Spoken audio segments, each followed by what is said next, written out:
Yes, well, there you go. Now, it's a bit slippy. Good night, madam. Good night. Good night, miss. Good night. Suppose we go.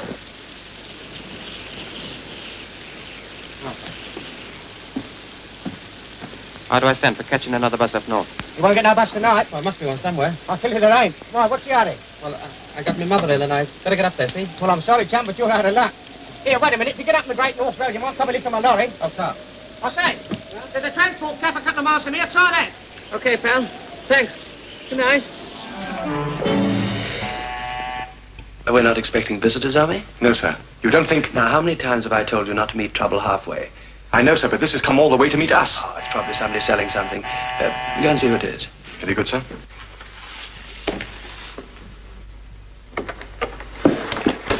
Oh, so you try and trip me, eh? Yeah, you're the guy, all right. Where are them gardenias? I don't know what you're talking about. Oh, you don't you? Get a load of this.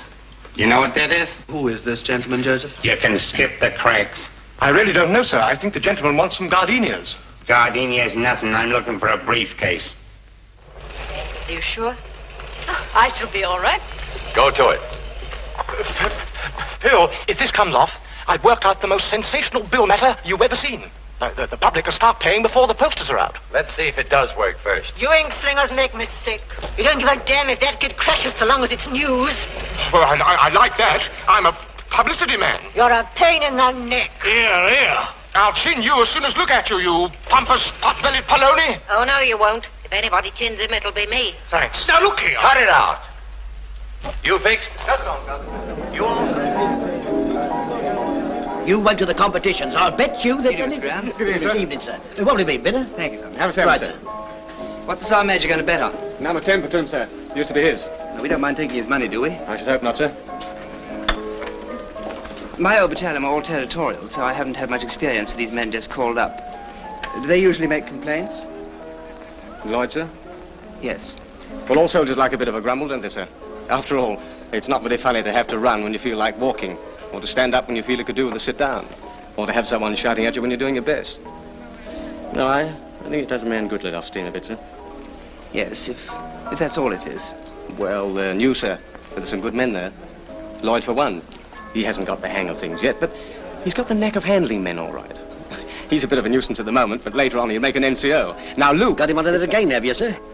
The adjutant was talking about taking some of his men for the mortar platoon. The way Sergeant Fletcher carried on, well, you think somebody's pinching his watch.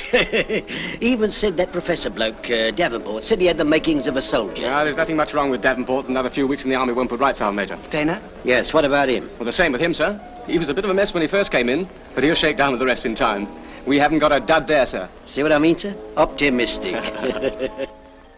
Now, this is the parcel with a book in it, see? You're well dressed and you're carrying the parcel. You walk down Bond Street, you stop looking at a jeweler's window.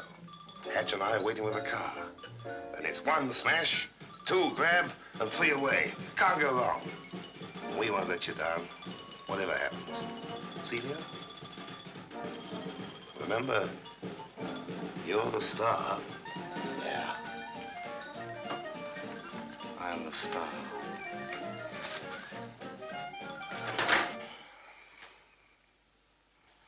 Feeling all right? Yeah. I'm the star. You can go ahead now, but not too much of it. Thanks. You know who we are? We're from West End Central. We've come to see you about the Bond Street smash and grab. And we caution you that you need not say anything unless you so desire. But whatever you do say will be taken down in writing. And used in evidence. If you want to talk quiet, talk where there's a lot of noise. 1, smash. 2, grab. 3, away.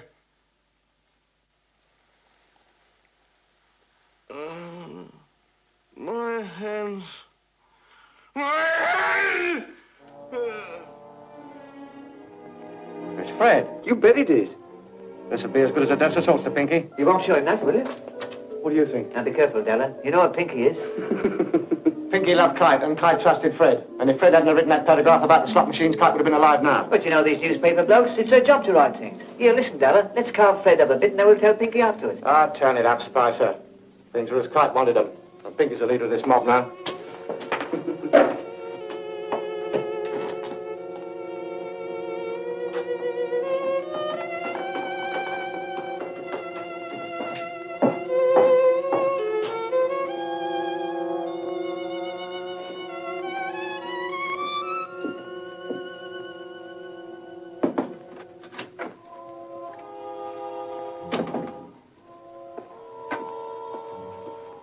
Pinky, stick your minces on that.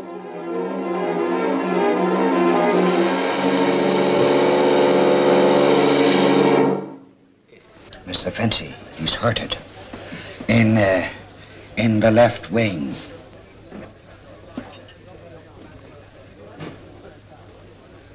Do you think you'll find him in the dark on a wild night like this? I'm halfway to him already. Is that so? Oh, I know rightly where he is at this minute. Why didn't you catch him then? No hurry. No hurry. He's in a corner. Can't get out. What would you do with him if you had him in your fist? I'd sell him.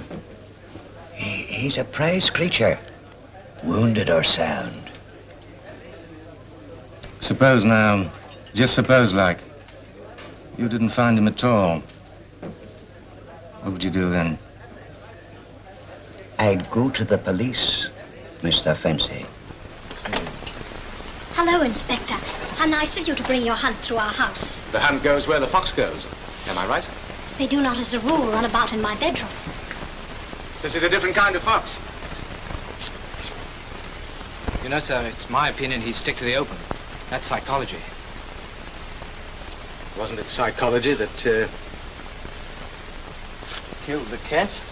Curiosity, Inspector. You're right, it was curiosity. I've often wondered what that cat was looking for.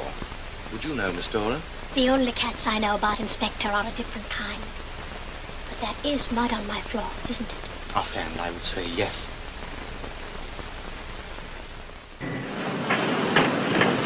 Take it easy with that water, you ham-fisted wets. Don't go slopping it all over that deck. You want to be careful, son. You get your feet wet. Say, okay. Well? Any girls where we're going? Girls in Nanking? I'm surprised at you, Martin. Fancy a young lad like you thinking about such things. Well, I'll tell you, son. Of course, I'm a married man myself, but if you've seen some of the things that I've seen... Someone's firing at us. Blimey, you're right, son. All right, backtracking. Yes, people can always be pushed around to suit you, can't they, Charlie? Everyone except me. What? I said except me. I don't understand what you're getting at. I think you do, Charlie. You see, I know. You know what? I know you've been having an affair with my wife while I've been away. It's a lie. I assure you, Jim, it's a lie. It's just a lot of gossip. No one can prove anything against me. I can, Charlie. Well, who told you all this? I have a right to know who's accusing me? I am. I'm not going to sit here listening to all that rubbish. Listen, Jack, there's been an accident. Yes, I'm afraid it is. You better come down. No, I'm not quite sure yet. What? By road. All right, come straight to the hospital.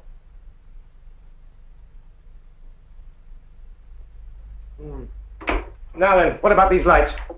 Well, I can only tell you they weren't on. She said they'd fused, didn't she? Yes, I offered to mend it for her, but she said she was too tired. She wanted to go straight to bed. The switch is perfectly okay. See for yourself. Ah, Captain, to the Golden Cross.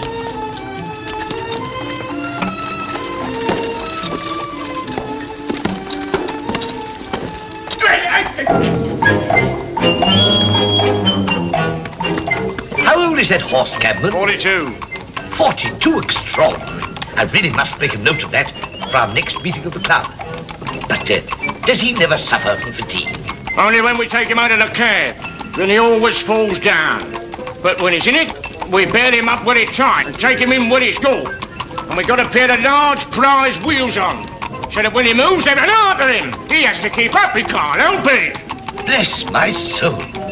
Verification cab number 924. 42. Who are you? I'm Detective Inspector Martin. You are? Well, won't you come in? Yes, well, won't you? You are Mr. Henry Sterling? Yes. This is my brother, Charlie. I've called to know if you can advise me about a man who lost his memory and keeps laughing. He looked in at the station this morning to see if we could help him. All he could remember then was your name and address. Is that all you've called about? Yes. Oh, nothing else? No. You know, there's something funny going on around here. First you say you were expecting me. Then when I happen to mention that I'm a detective, you nearly faint. And then when I tell you why I'm here, you seem relieved. I wonder why that should be. Well, I think he thought you were calling about the money. Oh? What money? Just some old money. How much? £300. Does it belong to you? No. You didn't steal it, did you? Well, did you steal it? In a roundabout sort of way. Well. Well. Pardon? And is there anything you'd like to tell me, I don't suppose? No, I don't think so. I don't suppose. Okay.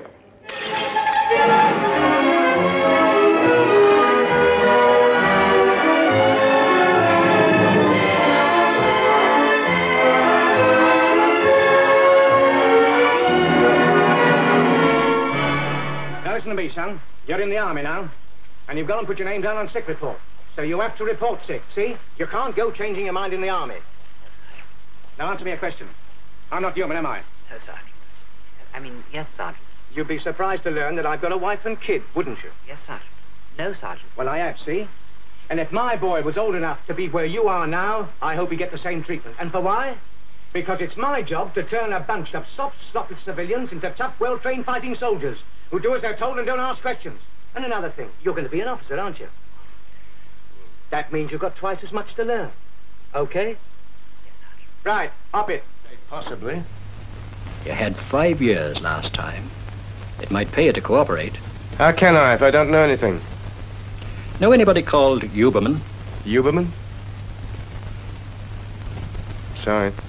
Bad luck. Might have helped if you did. That's all for now.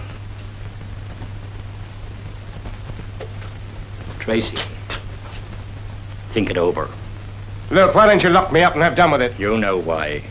But in the next few days, someone's going to talk. So think it over. So long. Switch on the light, will you, Tracy? Thanks. Bit in the dark, eh? All right. Hello, you're not the order room clerk. No, sir. He's gone sick with corn. Corn? Has he done do any marching, has he? No, sir. It's all that sitting down, sir. On that march. Oh. That's quite enough, Papa. Well, anything to report? No, sir. It's all quiet. Oh, well, that makes a nice change. Well, don't forget the empties, son. Don't forget the empties, yes. Oi, sir, I just forgot. There's a message come through from headquarters. There's a sergeant and 3 privates coming here, sir, and they want us to keep them down. What do you mean they want us to keep them down? You can't even take a message properly. Get out of it! Idea what rubbish are heading them down to my life. Sergeant, 3 privates here. Well, can we keep them down? Put them up, Solomon? Well, we shall have to squeeze them in somewhere, sir. Well, you carry on with the squeeze then, and I'll give you a ring from headquarters, all right? Very good, sir. Well, I'll have to squeeze them somewhere. They can squeeze up a bit in 129. It's about time that.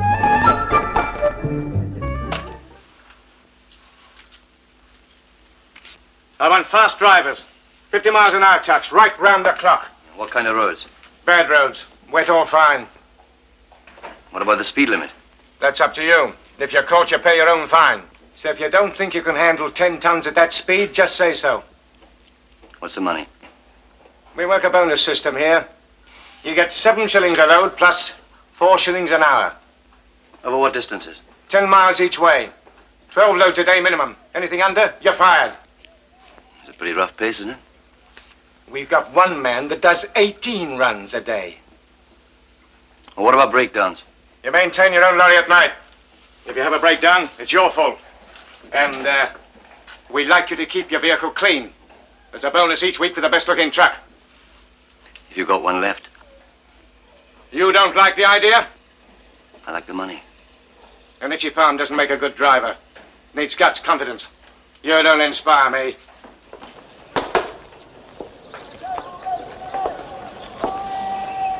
All right, that is, lads. I'm Sergeant Grimshaw, and this is Corporal Coppin. Right?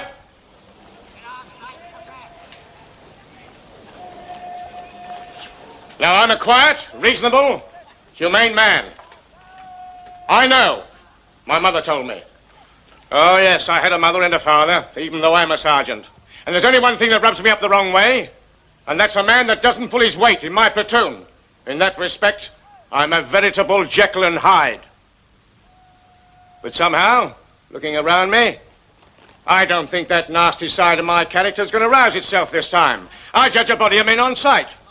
And I don't mind telling you, lads, I feel distinctly encouraged at the prospects. Don't disappoint me.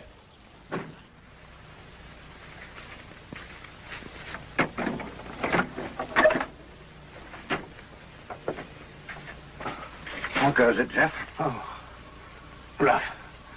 That bumpy ride nearly finished me. Where are we? Near Letchford. You're going to help me. Get a doctor. A doctor would put us both in jail. But the way I feel. All right. First of all, let's get you out of this meat wagon. Hurry up. Oh.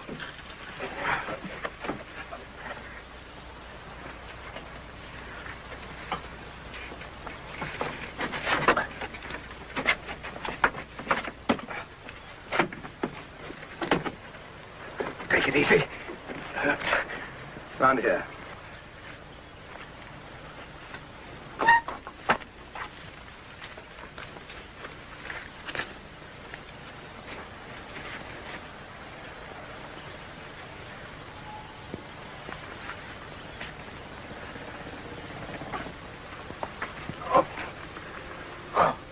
I'm going to Letchford to get my car. Whilst I'm gone, don't move and don't make a noise.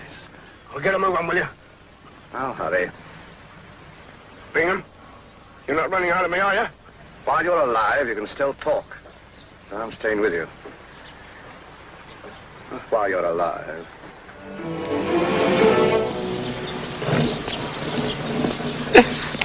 Oh, it's you, Captain. I won't keep you long, sir. Thank you, Sergeant.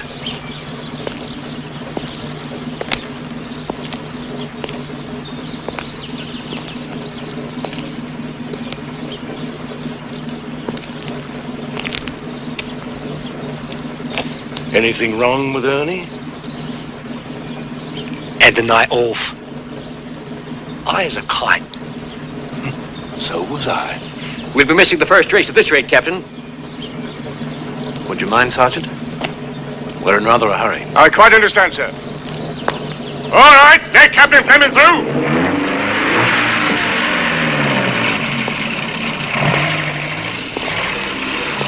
Ernie's been up to his tricks again. The captain's got a driver from the 28th.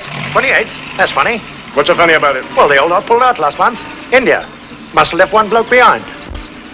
Blimey.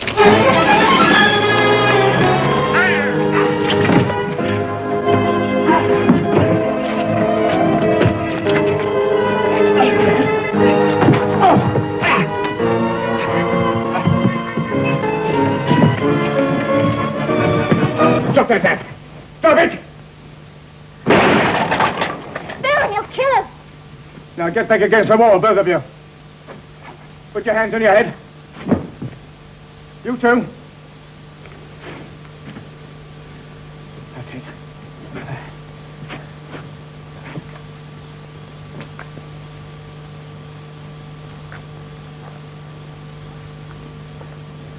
Well, well. Miss Bourne and Mr. Curtis. I've been observing you for the last few days. Very interesting. You killed Hode.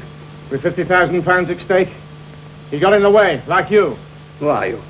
Strange as it may seem, my name's Smith. Now, no more questions. Consider yourselves lucky that I'm just going to lock you up here. If you make enough noise in the morning, somebody will come up and release you. Sit down. Come on, come on. And put your hands up. That's it.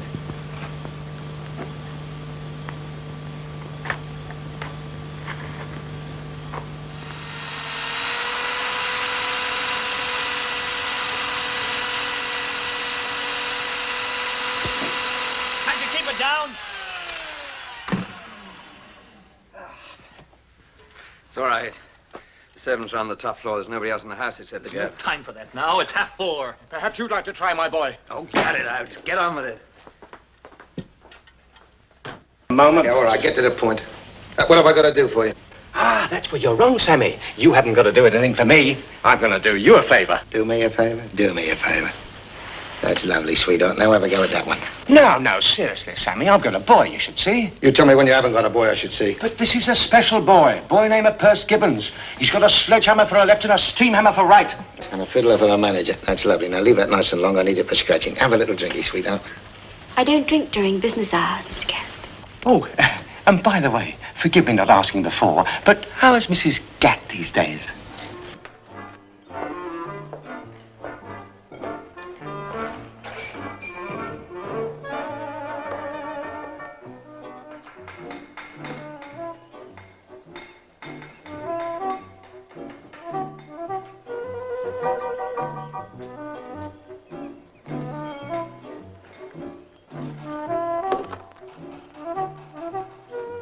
Looking for something? Yes, I'm looking for something. For a lock. I wanted to find out what your man Simon had done to it. And what did you find? Nothing. It's gone. What was the idea? I don't know. Maybe he wanted to teach you a lesson? To show you what would really happen if that girl of yours went to the police? You keep my daughter out of this, understand? Gladly. Only you make sure she keeps out of it herself.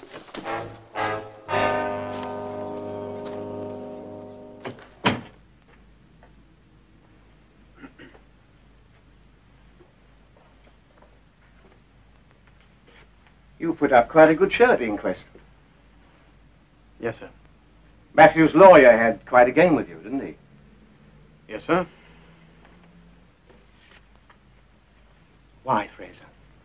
It's his job, sir. It's not your job to turn a coroner's court into this. Strange behavior by the police. Police sergeant accused of withholding information.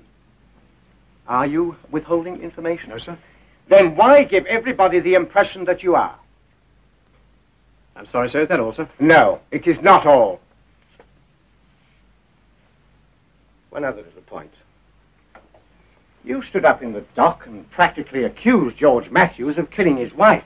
We can't find the boyfriend, Martin Casey. Since when, as police procedure stated that if you can't find the number 1 suspect, you forget him and pick on the number 2? Then you admit he's number 2? Yes, I do, but that doesn't mean anything.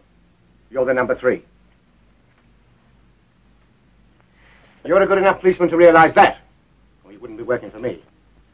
You had a personal relationship with the woman, and you were the last to see her alive. Not that I think you did it. But while you're making wild guesses about the husband, make sure that somebody doesn't do the same thing about you. I still think he did it. Look at the facts. We can't trace Casey. Nobody's even heard of him for over 6 months. If he was in love with Claudia Matthews sufficiently to murder her, why did he wait till now? She told you she was moving around. And 3 weeks after taking a flat in London, he found her.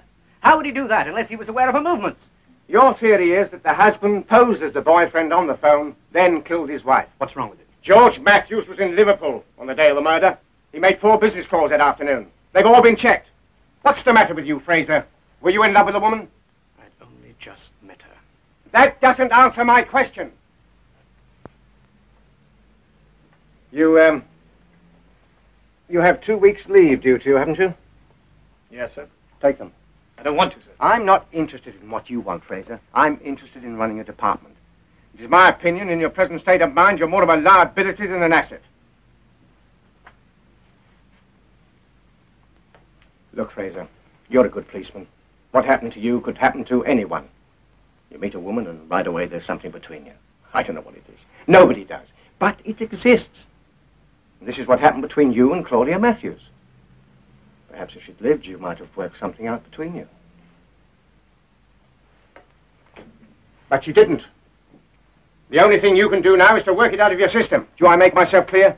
Perfectly, sir. Good. As from now, you're off the case. That's all. Sibylla, for heaven's sake, what's got into you? Nothing. I just don't happen to enjoy Shakespeare. Now, you're being absurd. You've I've always... always hated Shakespeare. You can have him bald as far as I'm concerned. Really, Sibylla, sometimes I don't think I know you. No, Dad, you don't. How could you? Come up once in the blue moon to give your little girl a treat. You pay your conscience money. Conscience money? Shakespeare at the Old Vic, jam, tarts and Sibylla. tea. Anything so long as we don't have to Please, talk. Sibylla. Well, today it's going to be different. Today you're going to learn something about Now, Sibylla, me. listen. Today you're going to take me home. When did you last see him? About 3 months ago. Do you know where he lives? No idea.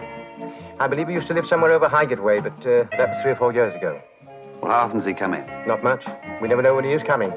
Just drops in, has a couple on the house. If he's got any more money, he buys a few more, and if not, I tell him he can't have any more free, and then he hops it. Oh, no, he never was much of a drinker. I mean, he didn't bother if he didn't have one. More for the company.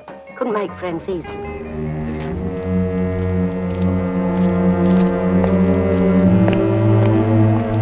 I was meaning to ask you. Well, what's that? Your name is Johnson, isn't it? Ah, yeah, that's right. You're a scout for the city. You could say so. Can you get me a trial?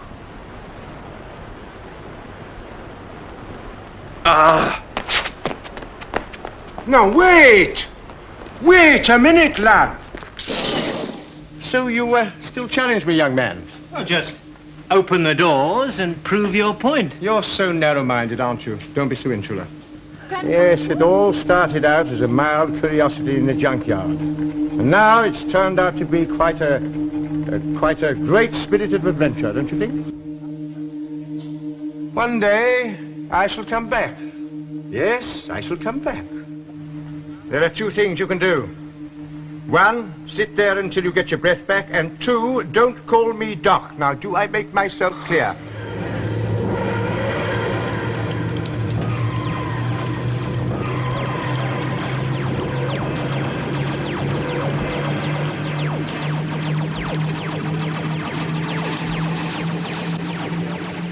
I don't see a thing, Johnny, I'm afraid.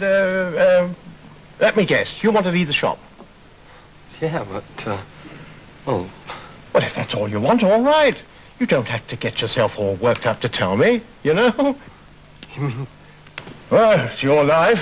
I'm not going to interfere, stand in your way. You're old enough to know your own mind. Yeah, I suppose I am. Have you, made up your mind what you're going to do, or laid any plans? Well, I thought I'd nip down to London, you know, have a look around. Yes, that'll make a break for you. Well, I'm sure I can find something, Dad. I'm sure I can. Yeah, turn in some real graft, then come back after. I suppose you'll want your money. Well, I thought just to get started, you know. Yes, well, it is your money, Johnny, and, well, there's... I told you from the start, didn't I, that once you started working in the shop, I'd keep a bit back out of your wages as a sort of savings. You can have it when you want it. Nice bit, too. It's, what is it now? It's nearly 4 years, 200 or thereabouts. Ah, there you are. I seem to be stuck up here. Hmm? Oh, so you're my replacements. A dandy and a clown. Have you done anything? Well, we've assessed the situation. Just as I thought. Nothing. Now, what's a bridge for, eh? Well, crossing? Right. So stop dilly-dallying and cross it.